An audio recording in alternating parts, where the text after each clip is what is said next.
আসসালামু আলাইকুম রহমতুল্লাহ। ভিউয়ার্স, আপনাদেরকে একটা জিনিস দেখানোর জন্য আজকে নিয়ে আসলাম। এটা হলো মক্কা শরীফে কাবা ঘরে বাইরের যে চত্বর, নামাজের স্থান।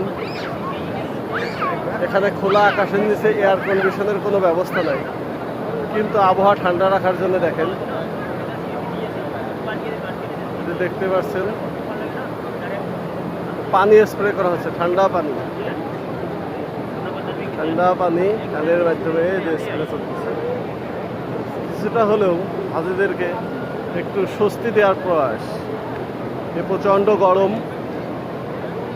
গরম থেকে হাজি সাহেবদেরকে কিছুটা হলেও একটু ঠান্ডা দেওয়ার চেষ্টা। এখানে অনেক আছে, এখানে অনেক পুরো কাবা চত্বরে